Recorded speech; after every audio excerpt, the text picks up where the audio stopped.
বন্ধুরা, এই ভিডিওটিতে আইএসএল ইন্ডিয়ান ফুটবল নিয়ে কিছু গুরুত্বপূর্ণ আপডেট দেবো। যেমন আমি কেন বলছি ভারতীয় ফুটবল টিম বিশাল বড় অপরচুনিটি পেয়েছে। তার পাশাপাশি মোহনবাগান তারা কিন্তু ঘুরে দাঁড়ানোর জন্য কি প্রস্তুতি করছে। তার পাশাপাশি কিন্তু মিগ কাপে মিনার্ভা একাডেমি কেমন পারফরমেন্স করলো, ইস্টবেঙ্গল দল নিয়ে আরও কিন্তু কিছু গুরুত্বপূর্ণ আপডেট দেবো। তাই বলতেই পারি ভিডিওটা গুরুত্বপূর্ণ হবে, শেষ পর্যন্ত দেখবেন। এবং যারা চ্যানেল নতুন আছেন সকলকে একটাই অনুরোধ করে রাখবো, যেহেতু এইখানে আপনারা খেলার সমস্ত রকম আপডেটস পেয়ে যাবেন, তারা অবশ্যই পাবলিক ভিউ কলকাতা এই চ্যানেলটিকে সাবস্ক্রাইব করে বেল আইকন প্রেস করে অল করে রাখবেন। তাহলে বন্ধুরা, সবার প্রথমে বলি, এখন যদি আপনি ইন্ডিয়ান ফুটবল সাপোর্ট না করেন তাহলে আপনি ইন্ডিয়ান স্পোর্ট লাভার নয়। কারণ ইন্ডিয়া এই মুহূর্তে সব থেকে বড় অপরচুনিটি পেয়েছে ইউনিটি কাপ খেলার জন্য, যেইখানে ইন্ডিয়া মুখোমুখি হবে নাইজেরিয়া, যারা বর্তমানে ফুটবল র্যাঙ্কিং, যাদের ফিফা র্যাঙ্কিং 21 তাদের বিরুদ্ধে, জামাইকা যাদের ফিফা র্যাঙ্কিং 71 তাদের বিরুদ্ধে, এবং আরও একটা টিম আফ্রিকার টিম, দেখা যাক সেটা কে আসে। তো ইউনিটি কাপে জামাইকা, নাইজেরিয়া, আফ্রিকার আরও একটা টিম এবং ইন্ডিয়া, এই চারটে টিম কিন্তু পার্টিসিপেট করবে। মে 26 থেকে মে 30-এর মধ্যে টুর্নামেন্ট হবে নকআউট, সেমিফাইনাল, ফাইনাল। যদি ভারত ফাইনালেও পৌঁছাতে পারে সেটা ভারতের জন্য কিন্তু বিশাল বড় অপরচুনিটি হবে। অর্থাৎ ইউনিটি কাপ যেটা ইংল্যান্ডে ইউকেতে অর্গানাইজ হচ্ছে 26শে মে এবং শেষ হবে 30শে মে, চারটে ম্যাচ, অর্থাৎ দুটো সেমিফাইনাল একটা ফাইনালে খেলা হবে। অর্থাৎ এই মুহূর্তে যদি আপনি ইন্ডিয়ান ফুটবল সাপোর্ট না করেন তাহলে আপনার বলার অধিকার নেই যে ইন্ডিয়া 140 কোটি দেশ হয়েও কেন ফিফা বিশ্বকাপ খেলতে পারে না। কারণ আপনাদের বেশি বেশি সাপোর্টের দরকার, তাহলেই তো ইন্ডিয়ান ফুটবল উন্নতি হবে। ইন্ডিয়া যেইভাবে হংকংয়ের বিরুদ্ধে খেলেছে, বা ইন্ডিয়া যেরকম খেলছে, চেষ্টা করছে নিজেকে বেস্ট করার, তাই এই মুহূর্তে কিন্তু আমাদের সাপোর্ট করতে হবে ইন্ডিয়ান ফুটবল। বিশাল বড় অপরচুনিটি কিন্তু ইন্ডিয়ার কাছে আছে ইউনিটি কাপে ভালো খেলে নিজের ফুটবল র্যাঙ্কিং। এই যে বর্তমানে ভারত 136-এ 5 র্যাঙ্কিংয়ে ভালো এসেছে, 41 থেকে 136-এ এসেছে। ইউনিটি কাপ যদি ভারত ফাইনালে প্রবেশ করতে পারে, ভারতের কিন্তু ফুটবল র্যাঙ্কিং আবার 110-15 ঘরে চলে আসতে পারে, যেটা ভারতের জন্য কিন্তু বিশাল বড় একটা অপরচুনিটি। অবশ্যই কিন্তু এই ভিডিওটা শেয়ার করে সবাইকে জানিয়ে দিন যে ভারতীয় ফুটবল টিম কত বড় সুযোগ পেয়েছে ইউনিটি কাপ খেলার, যেখানে 21 নম্বর নাইজেরিয়া, 71 নম্বর জামাইকা, তার সঙ্গে আফ্রিকার কোনো একটা ভালো ফুটবল নেশন এবং ইন্ডিয়া খেলবে। তো এইবারে বলি, Minerva academy, I proud of you. বিশ্বের সব থেকে বড় ইউথ ফুটবল লিগে মিনার্ভা একাডেমি প্রথম ম্যাচেই ইউএসএ এর দল অরেঞ্জ কাউন্টি বোকা দলকে 4-1 গোলে হারিয়েছে।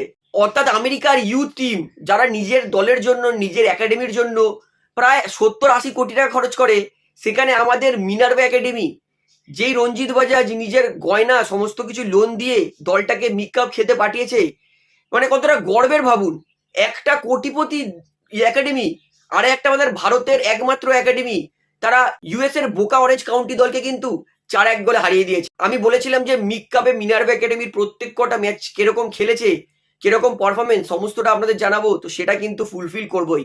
তো 4-1 গোল, বলবো যে আমেরিকার এই দলটাকে কিন্তু ভারতের মিনার্ভা একাডেমি, মিনার্ভা আমি ভারতই বলবো, ভারতের এই দল কিন্তু ভাঁজে রাখিনি। আমাদের ইউথ দল, আমাদের যে সমস্ত ট্যালেন্ট যা দেখাচ্ছে, মানে অনেস্টলি বলছি, যদি এই দলটাই ভালোভাবে যদি স্পন্সর পায়, কেউ যদি এই দলটাকে আর একটুখানি পলিশ করার মতো কেউ হেল্প করে, মিনার্ভা একাডেমি কিন্তু বিশ্বের বড় বড় ক্লাবকে হারিয়ে দেওয়ার ক্ষমতা রাখে। যাই হোক, প্রথম ম্যাচে মিনার্ভা একাডেমি আউটস্ট্যান্ডিং ফুটবল খেলে কিন্তু 4-1 গোলে জিতেছে ইউএস এর বিরুদ্ধে। তো অনেকেরই মাথায় প্রশ্ন আসছে যে ম্যাচটা লাইভ কোথায় দেখতে পাবো। ম্যাচটা কিন্তু মিগ কাপের ইউটিউব চ্যানেলে কিন্তু দেখাতে পারে। তাছাড়া মিনার্ভা একাডেমির ইউটিউব চ্যানেলেও কিন্তু মিগ কাপে মিনার্ভার সমস্ত ম্যাচ কিন্তু দেখতে পারেন। তো মিনার্ভা একাডেমি, তোমরা এগিয়ে যাও, তোমাদের পিছনে আমরা সবাই আছি সাপোর্ট করার জন্য। তো অবশ্যই কিন্তু ভিডিওটা শেয়ার করে জানান যে মিনার্ভা একাডেমি কিন্তু মিগ কাপ, বিশ্বের সব থেকে বড়, সব থেকে কঠিন ফুটবল লিগের প্রথম ম্যাচে 4-1 গোলে জিতে গেছে। এইবারে বলি, মুম্বাইয়ের বিরুদ্ধে হারার পরে যেইভাবে মোহনবাগান দল ক্রিটিসাইজ হয়েছে, লোবেরা কিন্তু সেইগুলোকে ভুলিয়ে দিতে চাইছে। মোহনবাগান কেন, গোটা আইএসএল এর সব থেকে কঠিন ম্যাচ মোহনবাগান খেলতে চলেছে জামশেদপুর, এবার তাদের ঘরের মাঠে গিয়ে।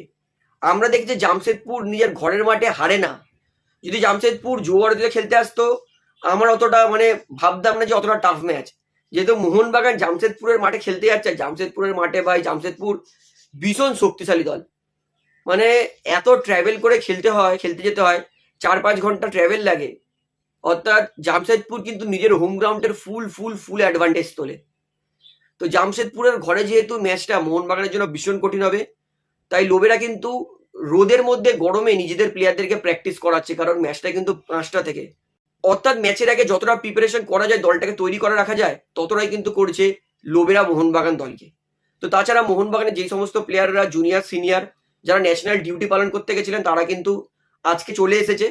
আজকে সকালে কিন্তু মোহনবাগান প্র্যাকটিসে কিন্তু সবাইকেই দেখা গেছে। তো এবারে লাস্ট আপডেট দিয়ে, এটা হচ্ছে east Bengal versus Mumbai city FC match, যেটার খেলার তারিখ ফিক্স হয়েছিল 8ই মে 2026। সেটা কিন্তু সরিয়ে দিয়ে 5ই মে 2026-এ খেলা হবে। তাহলে বন্ধুদের ভিডিওখানে শেষ করছি। আশা করি ভালো লাগলো। তো ভিডিওটি ভালো লাগলে অবশ্যই লাইক করুন, কমেন্ট করুন, শেয়ার করুন এবং চ্যানেল সকলকে অ্যাক্টিভ করে রাখবো, যেহেতু এখানে আপনারা খেলার সমস্ত রকম আপডেটস পেয়ে যাবেন। তারা অবশ্যই পাবলিক ভিউ কলকাতায় চ্যানেলটিকে সাবস্ক্রাইব করে বেল আইকন প্রেস করে অল করে রাখবেন। ধন্যবাদ।